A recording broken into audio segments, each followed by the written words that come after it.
Good morning, everyone. It's really an honor for me. Can you hear me? Yeah.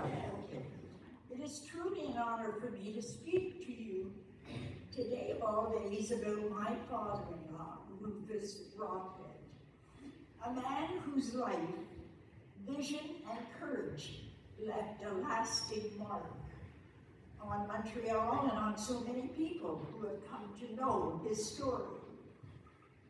Rufus Nathaniel Rockhead was born in Maroon Town, Jamaica, around 1896. He came from a proud lineage of Maroons, communities of formerly enslaved people who fought for their independence and freedom from British rule. That spirit of determination and resilience would remain part of who he was throughout his life. At the age of 22, Rufus sailed to Halifax, soon made his way to Montreal in search of opportunities. In 1918, he joined the Canadian Army, served as a private, first class, in the 1st Depot Battalion of the 1st Quebec Regiment during World War I. He served in France and was later awarded the British War Medal and the Victory Medal in recognition of his service. In 1919, he returned to Montreal and was honorably discharged. In Montreal, Rufus worked on the railroad like many black men. Opportunities were limited, but while working those long hours, his mind was set on something bigger. He wanted to build a business of his own and thrive on his own terms. He wanted to be someone people would remember for decades to come. He wanted to leave his mark on the beautiful city and create change so big that it would continue to be thought about. After leaving the railroad, Rufus started a shoe shine business, which became very successful. With the money he saved, he decided to buy property and open a nightclub. At first, he looked on St. Catherine Street, but he was directed instead to the corner of De La Montagne and St. Antoine in the little Burgundy neighborhood, where, as people said at the time, his people lived. He later bought a 3-story red brick building at the corner of De La Montagne and St. Antoine in Little Burgundy neighborhood. He transformed the building into something remarkable. The first floor became a tavern and lunch counter. The second floor, a dining room, and the third floor operated as a 15-room hotel. But the road was not easy. At the time, municipal and provincial officials were not supportive of black entrepreneurs owning bars. It took Rufus 11 months just to receive a permit to sell beer. Finally, in 1930, he opened Rockhead's Paradise as a club serving beer and wine. 5 years later, after continued effort and persistence, the club was granted a cocktail license.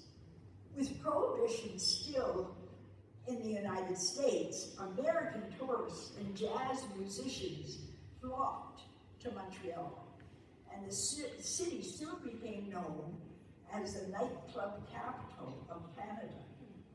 Rockhead's Paradise quickly became one of the most important jazz venues in the city. A remarkable 3-story nightclub, becoming the first black-owned nightclub in Montreal and one of the most important jazz venues in the city. The stage at Rockhead's Paradise welcomed some of the greatest jazz legends in jazz, including Louis Armstrong, Billie Holiday, Duke Ellington, Ella Fitzgerald, giving them a platform to perform and share their talents. Rufus also gave career starts to people like Oscar Peterson and our own Oliver Jones and Billy Georgette, just to name a few. As we reflect around International Women's Day, it's also important to remember the incredible women who brought their talent and strength to that stage. Artists like Ella Fitzgerald, Pearl Bailey, and Nina Simone helped fill the club with unforgettable music and powerful voices. Their performances were part of what made Rockhead's Paradise such a special place and encouraged other women of color at the time to pursue their artistic dreams. Like he was the first to hire women as waitresses, barmaids, coach-and girls, photographers, dance instructors. That was his contribution to International Women's Day. It was the spirit behind, but what truly made Rufus was not just the success of the club, it was the spirit behind it. Rockhead's Paradise was a place where people from Black communities could come together, enjoy music, share laughter, and feel welcome.